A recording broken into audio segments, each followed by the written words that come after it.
All right, so this is starting with the same project that we had before with cohorts and students. I just have added some additional fake data. So I'm using Faker, which is a third-party application just to generate dummy data. And so you can look at the docs for how to do that. This is pretty simple. And you know, I'm doing some of this at a lower level than what you would have to, but this just makes it clear what's actually happening. So we have we create an instance of Faker. It's the main class in the Faker module, and then I have cohorts. So I want to create 5 cohorts. So I create these 5 cohorts, and I'm using a fake date. So let's look at the models real quick. So I slightly changed the models to make them actually take dates. So before, these were just character fields, but I made these date fields.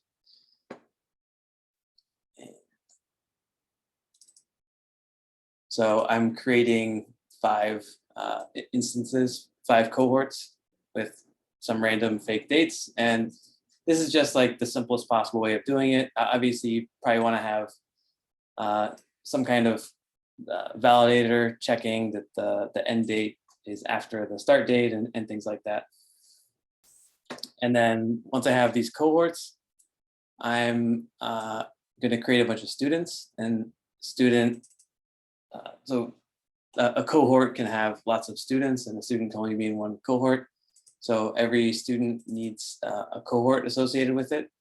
So I just basically create 100 students in each cohort. So I create a student object. I pull a cohort based on the ID, and then I can have a fake first name. So Faker has a whole bunch of data types, or maybe data types is the wrong word, but kinds of data that you can have: first name, last name, date. There's a whole bunch of other things.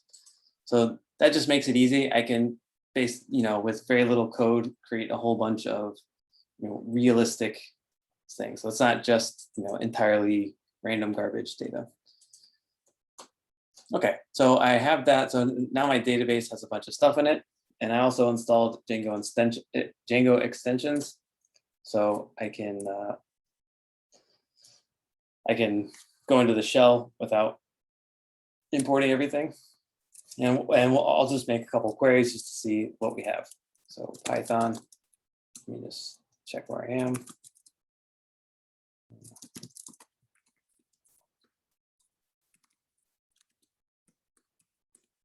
Oh, let me make this a little bigger. Okay, so I'm gonna just check my cohorts.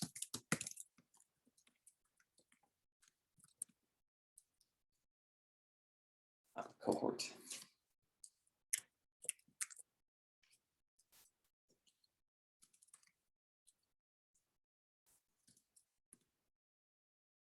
So I have my cohorts, and then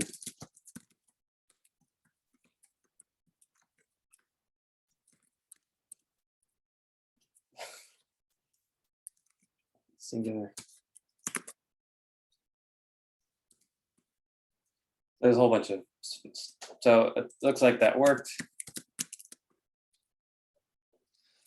So if I run the application,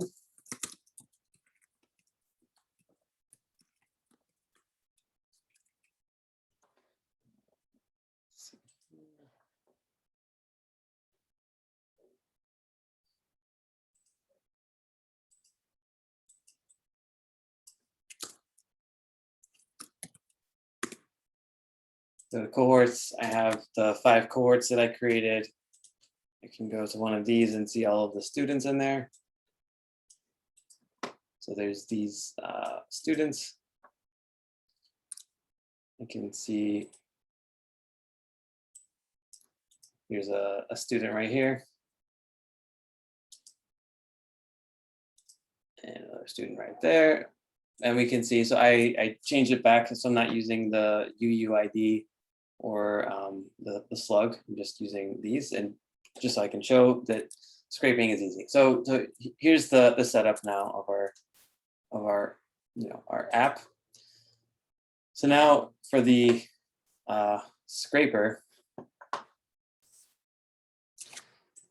So have any of you guys ever done any web scraping before? Okay. Very little.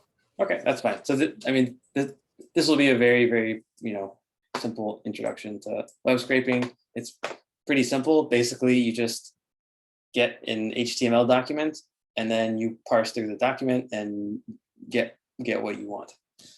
So that's the basic idea.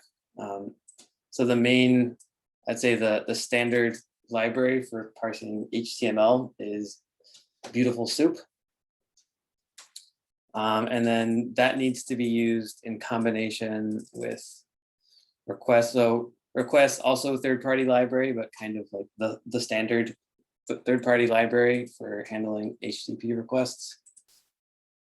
So these two get used in combination. To use requests to make the request, to hit the endpoint and then get an HTML document, and then request returns an HTML document, and use Beautiful Soup to parse through it.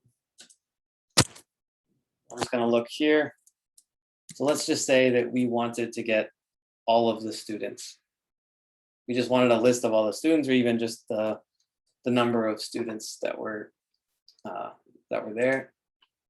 So this is a very, obviously a very simple HTML document, and things can get very complicated, but this is a simple example. So you could go to the page and inspect it and see, okay, here's what I want. So I'm going to inspect this. I can see that this is the element. So there's an H2 element.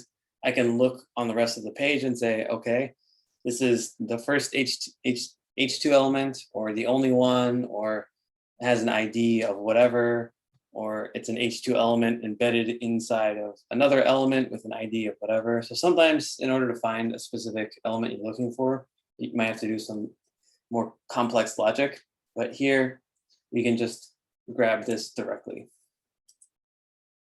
So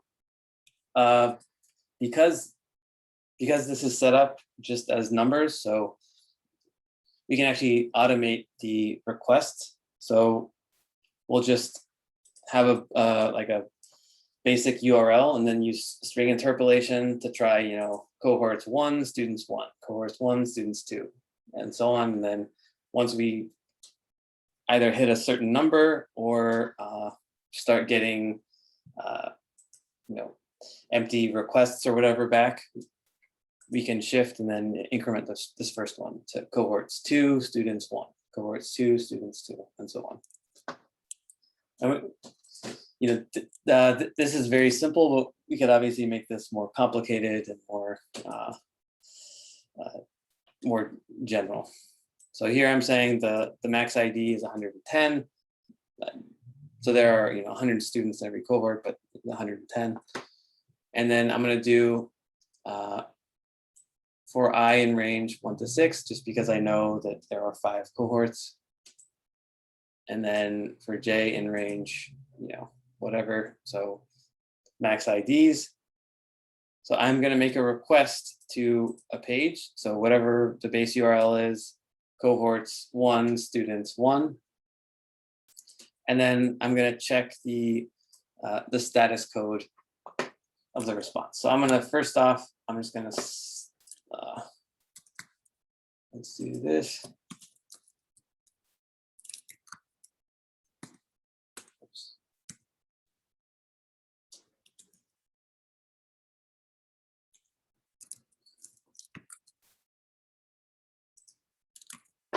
I'm going to run the other. Okay, the server is running. So now I'm going to call the scraper. And let's see, I'm going to print, sorry, print.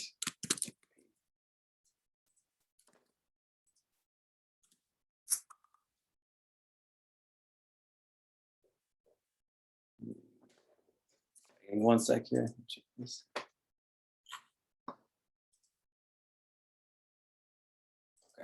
Yeah, so getting the page, and for whatever reason,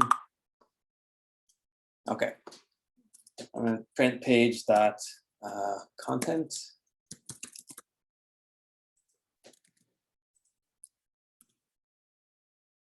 And this gives me basically the HTML document. So if I just made a curl request, I would get something very similar. But I can see that I have divs and the paragraphs and the H2 that I want and everything else. So I'm getting back this content basically, and what I want to do first is I could check the status code. So if the status code is 200, that means that that resource is there. If it's not, I'm just going to print resource not found. And we'll see that in a sec. So I'll grab the content, and then once I have the content, basically the HTML, I can create an instance of the beautiful soup class and pass it in the content, and then tell it what kind of parser to use on it. So I'm going to use the HTML parser. There's XML or whatever, but this is HTML. So beautiful soup, take this stuff I'm getting back and parse it. It's HTML, and parse it accordingly. And then this is a little bit condensed, so let's do this piecemeal.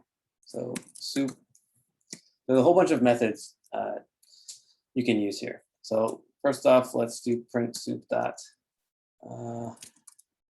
elements, maybe.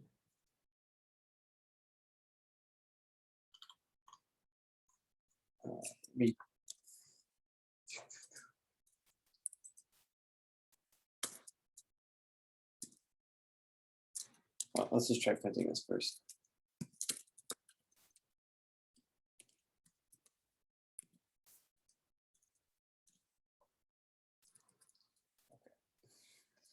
So I'm going to cut this off. So it's running, doing a whole bunch of other stuff. But here, soup, it actually is making it look like an HTML document right here.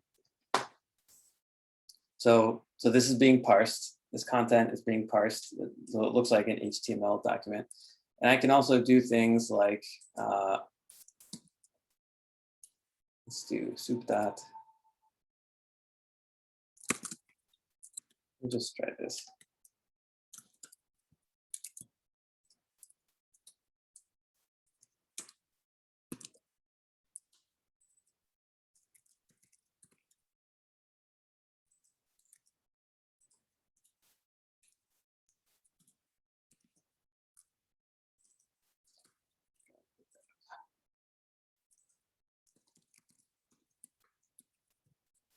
Soup.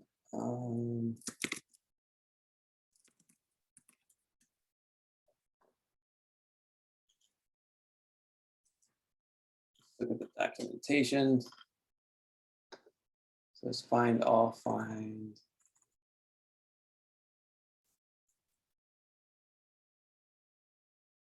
Dot contents or dot children. Let me try that, dot children.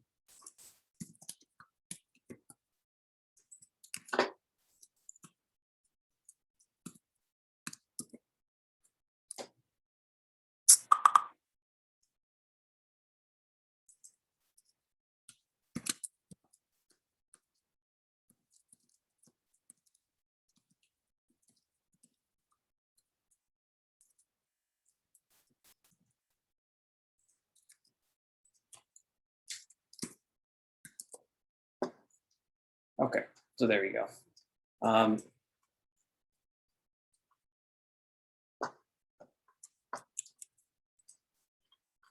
Let's see.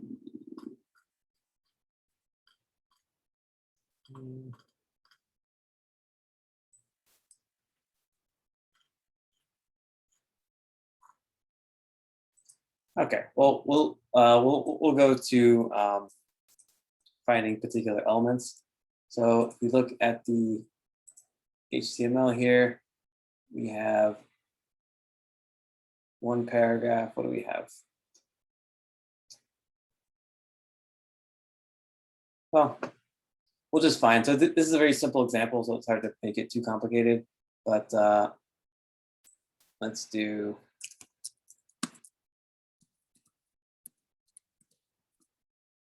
We'll look for a paragraph tag.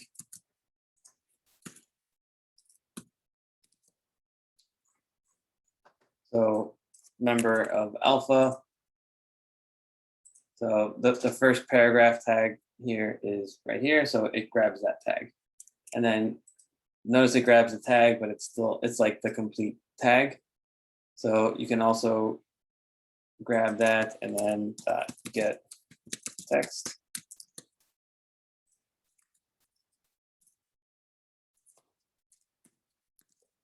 And it's just like the inner text, basically.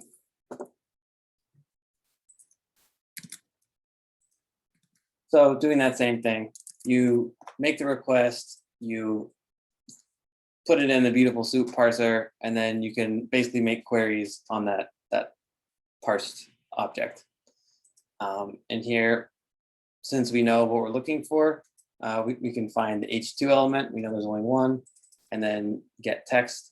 And then we're going to take that and append it to this all accounts. And then once we go through, all possible endpoints here, we're just going to see what we got. So I'm going to let this run for a sec.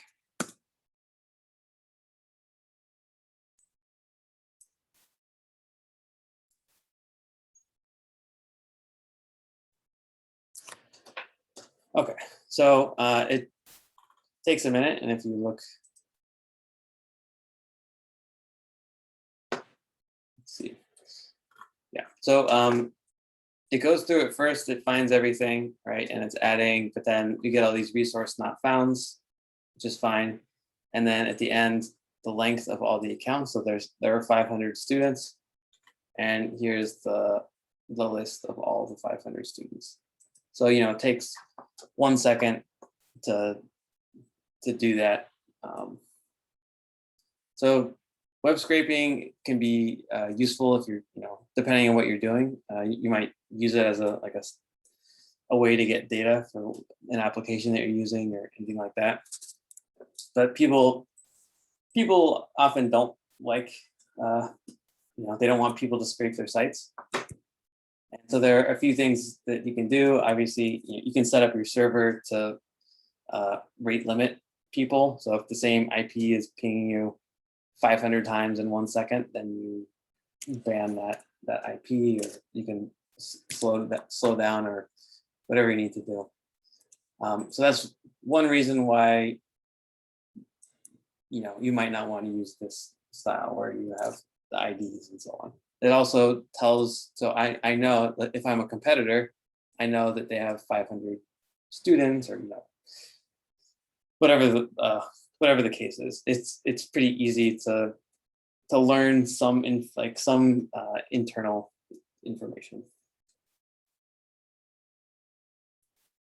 That's basically it. Just kind of a quick intro to web scraping, and if you're interested in this faker, it's fairly easy to use. It could be interesting if sometimes it's helpful to test your application with just like 1 or 2 things. Sometimes it's nice to have a larger data set depending on what you're doing.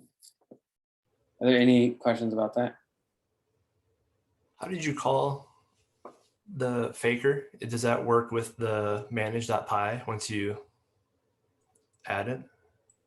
So yeah, I just called it. So yeah, this is not the most professional way of doing it. I just created a file here and then called it. Yeah, you could do if. Oh, okay. So you just did like Python data.py. Yeah. So I Python manage.py shell, and then redirected that.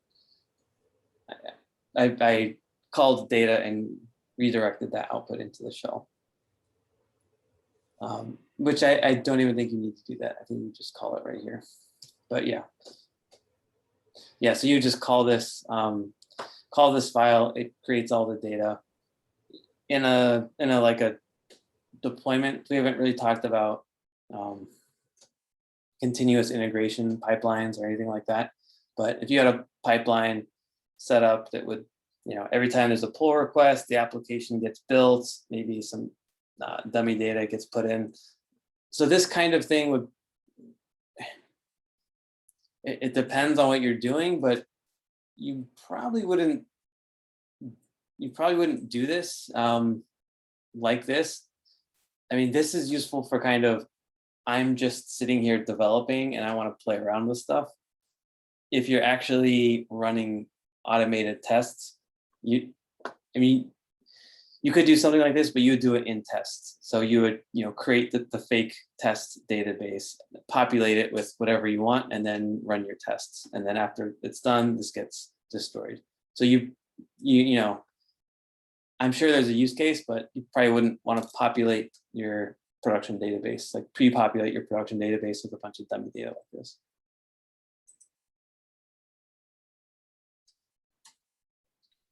Can you show how you would call data.py from like inside the app to kind of run on its own? Yeah. Well, so I'm just like wanting to understand, because like I want to do something with the scraper too, and I just like, I don't know how to call the scraper, or even not just data, but just the scraper, like how to call that in Django. So the scraper and the data are two different things. This is just Okay. populating the database, and then this could be happening anywhere. So if this Django application were deployed somewhere, then this scraper could be run from anywhere. So is your question about how would you So how did you call that? You just did Python scraper manage.py scraper. No, so .py. yeah, so what I'm saying is the scraper is totally separate from the. Oh, okay. Okay, I see. Okay, I thought that was part of the Django. No, Okay. I put it here, but I could have, put this anywhere, and in reality, this scraper would be on my local machine, and then the Django application would be deployed on some server halfway across the world.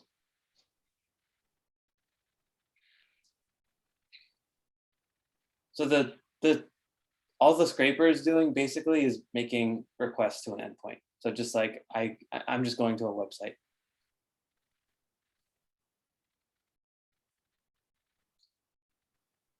Does that make sense, or is? Yes, absolutely. I'm just curious, like I tried to type the like the first couple lines, it's import requests, and like it can't find the requests. Yeah. So what? These are both third-party. Oh, okay. Yeah. So you have to do pip install. Okay. Yeah. So these are both. So there are some examples of third-party libraries that are they're like honorary. They're honorary members of the standard library, and request is definitely like, if you're making HTTP requests in Python, this is what you're doing. This is what you're going to use. But it is a third-party library. And Beautiful Soup, I think, is the same for parsing HTML. Okay, and then how did you call data.py again? Like what from, like if you wanted to call it within Django, how would you do that? Yeah, so it's kind of two ways of thinking about it. It depends on what you're trying to accomplish. So if you just want this dummy data to exist while you're running tests, then you would do that in the tests file. Right. And you would, in the setup or whatever, you would, you would call all this stuff in the setup, and then have your fake database, because when you run tests, Django will create a temporary database for you, a fake database. So you populate it with the data you want, and then you just run your tests. So if you're doing it that way, then which is how you would really be doing it, then that would be here in tests. So you wouldn't have to specifically call this file. If for whatever reason you wanted your deployed application to start off with some dummy data, if that is what you wanted, then you wouldn't really call this inside Django. I mean, you could, but what you would do is you would have, again, so we haven't talked about continuous integration pipelines, but during the deployment phase, there's a whole series of events that can happen. So you would tell the server to run this file. So you would set up, depending if you're using a container or something, but you would set up the container, you would install the Django application, and then you would have it run, Python data.py. And then once that ran, then you would move on to the next stage in your deployment. And after everything is done, then you have a fully deployed application on a server somewhere ready to start handling requests. So you would probably not call that from inside the Django application. You would probably call it from some kind of orchestration tool. Okay. And we'll talk a little bit about that, like DevOps stuff. So we'll have a brief introduction to that towards the end of the class, like the end of the material for this cohort.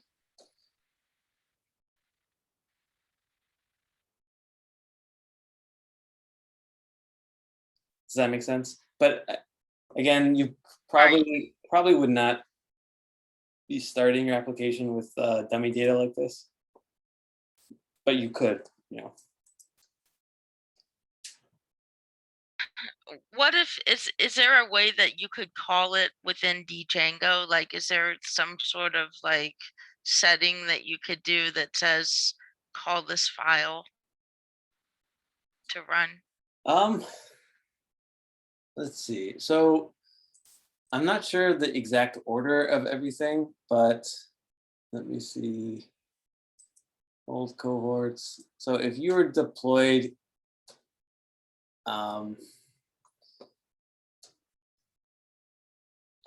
you might be able to call it in here. So this WSGI file. So don't quote me on this. I'm just complete speculation. Okay. So this will get called basically to create the application on a server. So this is a format for running Python application servers. So if you deploy this to a server somewhere, it's going to call this function. So it's going to expect, if there's the WSGI stuff set up, the server is going to expect something like this. So it's going to call this. So you could call it.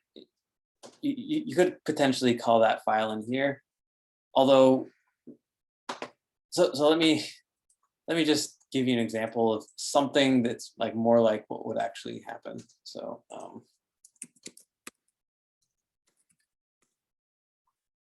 so here's like a bash script or something. So you have whatever. Oops.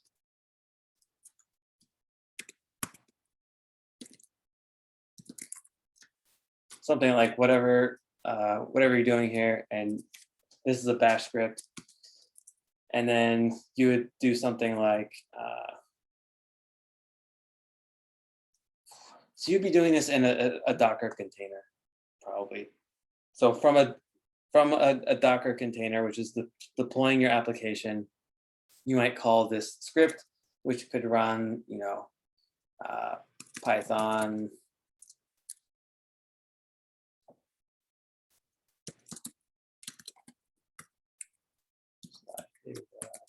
Pi. So it would run that, and you might do a check, something like that, or even and. So if this is true, or you could run an if else, if this executes successfully, then execute the next thing, which could be, I don't know, maybe calling this file or whatever. It's kind of hard to give an example here because this will all happen outside of the Django application.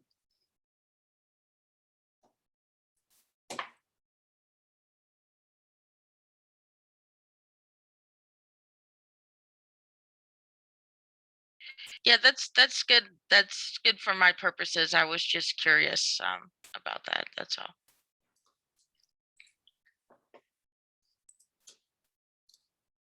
Yeah, so I would say that there are ways of doing that, but you probably wouldn't actually want to do that.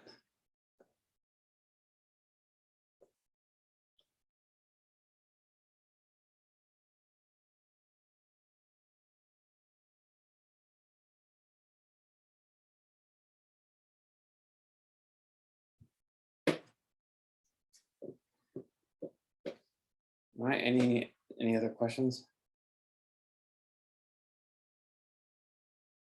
I have an authentication question if you have time. Okay, sure. Let me There's- stop this. Okay.